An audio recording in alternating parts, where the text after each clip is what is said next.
आपका नाम? डॉक्टर देवेंद्र सिंह। आप कहाँ के रहने वाले हैं? मैं बरेली उत्तर प्रदेश का रहने वाला हूँ। आपको सहयोग करते हुए कितना समय हो गया? सहयोग करते हुए मुझको लगभग 3 साल हो गए। 3 साल के सहयोग के अभ्यास से आपको क्या लाभ हुए? सहयोग के करने से लाभों की तो एक बहुत लंबी सूची है। ये तो वही समझ सकता है जो सहयोग करता है। बस आप ये मान लीजिए कि सहयोग में आने के बाद जो आप ज़िंदगी भर परेशानियों में घूम रहे हैं, कन्फ्यूजन की स्थितियों में घूम रहे हैं कि मेरा क्या होगा, मेरे बच्चों का क्या होगा, और भविष्य की चिंताएं जो आपने देखी नहीं है, जो आपको खाए जा रही हैं, जिनसे कोई लेना देना नहीं है। बेसिकली हम उन चीज़ों से डरते हैं कि जो एग्जिस्टिंग है नहीं। हाइपोथेटिकल सिचुएशन हमको ज़्यादा डराती हैं। तो उन सब चीज़ों से आप दूरी हो जाती है और आप वर्तमान में रहने लग जाते हैं। और ये आपको ये अंदर से ये विश्वास हो जाता है कि अगर मैं श्री माता जी की शरण में हूँ तो मेरी ज़िंदगी में जो कुछ भी होगा वो ठीक ही होगा, कुछ गलत नहीं होगा। तो ये विश्वास इस कलयुग में हो जाना अपने आप में एक बहुत बड़ी चीज़ है। और डॉक्टर होने के नाते मैंने अपने मरीज़ों में ऐसे ऐसे परिवर्तन देखे, ऐसी ऐसी चीज़ें देखी, ऐसे ऐसे चमत्कारिक घटनाएं देखी जिनका वर्णन मैं करना चाहूँगा। और अभी सिर्फ आपको एक घटना में बताना चाहूँगा, उसके बाद मैं अपनी बात को ख़त्म करूँगा। लंबा नहीं बोलूँगा, कोई लंबा बोलेंगे तो फिर आप लोगों को लगने लगा कि मैं ज़्यादा बोल गया। मैंने MBBS किया है, मैंने MD एनेस्थीसियोलॉजी किया है। मेरी मिसेज गायनेकोलॉजिस्ट है। अभी 3 या 4 दिन पहले मैं कहीं बाहर से आ रहा था और मैं आके अपने ऑफिस में बैठा। मेरा अस्पताल और घर साथ ही साथ है, तो मैं अपने ऑफिस में बैठा आके, और नीचे से सिस्टर अस्पताल में घर जा रही थी। मैंने पूछा क्या हुआ? बोले सर एक डिलीवरी वाला पेशेंट भर्ती था, उसकी धड़कन आना बंद हो गई है बच्चे की। तो मैंने कहा अभी तक ठीक आ रही थी। बोलो डॉक्टर अभी थोड़ी देर पहले ही सुनी है, बिल्कुल ठीक आ रही थी और अभी उसकी धड़कन गायब हो गई है। तो मैंने कहा चलो मैडम को बताओ जाके। और जैसे उन्होंने कहा कि मैंने फ़ौरन श्री माता जी से प्रे किया उसी वक्त, और वो मेरे वाइफ के पास गई कि ये इस तरीके से है।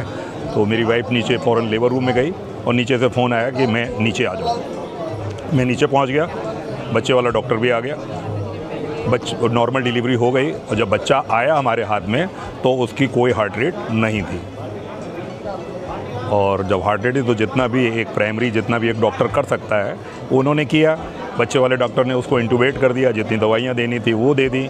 हम लोग उसमें इस काम में लगभग 15 मिनट तक लगे रहे। 15 मिनट तक उसमें कोई सफलता नहीं मिली, कोई हार्ट रेट उसका नहीं हुआ। फिर बच्चे वाले डॉक्टर ने कहा कि बहुत अब इसको डिक्लेयर कर दिया जाए। तो मैंने कहा आप डिक्लेयर कर दिया, इसके घर वालों को बुलवाओ भाई। तो मैंने कहा यार 2 मिनट और रुक जाओ, मैं ज़रा श्री माता जी से प्रे को। मैंने ग्लव्स पहन रखे थे एक्चुअली दोनों हाथों में।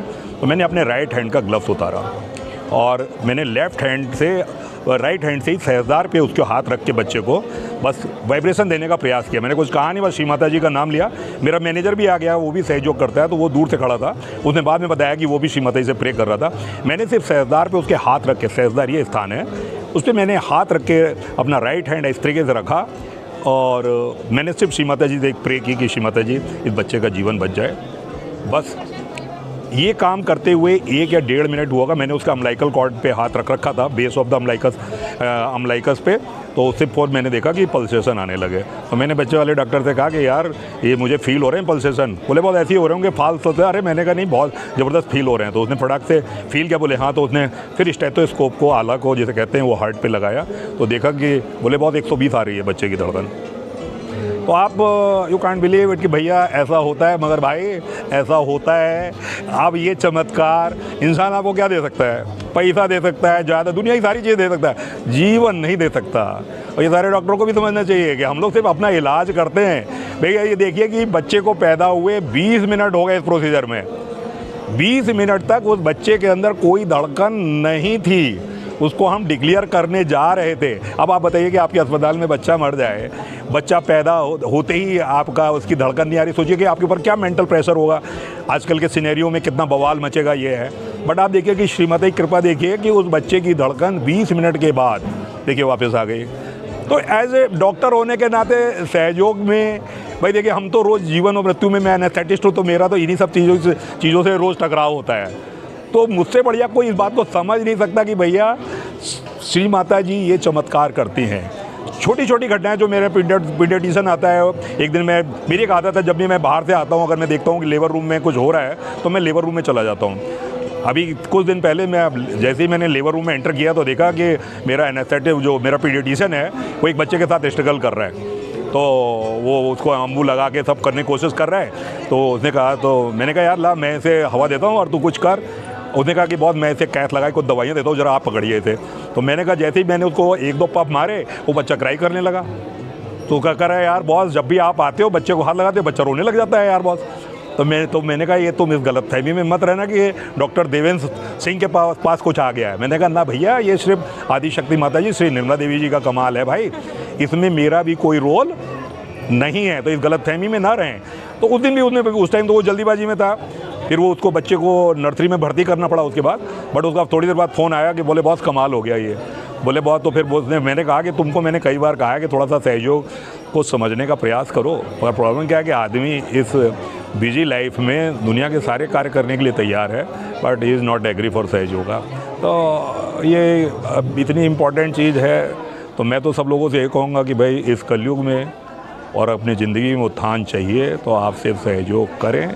सहयोग वो चीज़ है जिसमें आपको उसकी अनुभूति होती है, मेरे कहने में मत करिए। आपको जब खुद अनुभूति होगी कि भाई ये है तब आप उसको मान लीजिए, बगैर अनुभूति के तो कोई नहीं मानेगा, मेरी बातों को भी आप नहीं मानेंगे। बट जब आप अनुभूति करेंगे तो भाई साहब किसी भी कोई डिग्री पाई है तो आपने उसके लिए पढ़ाई करी ना, अगर आपको कुछ चाहिए तो उसके अंदर घुसना तो पड़ेगा ही ना, सुनने से तो कुछ नहीं होगा, तो आपको उसका थोड़ा सा घुसना पड़ेगा। घुसने के बाद जब आप देखेंगे तब आप उन चीज़ों का मज़ा लेंगे। जीवन से ज़्यादा महत्वपूर्ण कुछ नहीं है। और श्री माता जी तो मैंने आपको 2 घटनाएं सुना दी कि कैसे जीवन आया लेटेस्ट में, तो ये एक असंभव चीज़ है। तो मेरा जितने लोग मेरे इस वीडियो को देख रहे हैं मैं उनसे ज़रूर कहूँगा ये आदिशक्ति श्री माता जी निर्मला देवी को अवश्य सुनाएं, सहयोग में आने का प्रयास करें, हल्के हल्के करें, अपने बच्चों को लाने का प्रयास करें, अपने दोस्तों को लाने पर।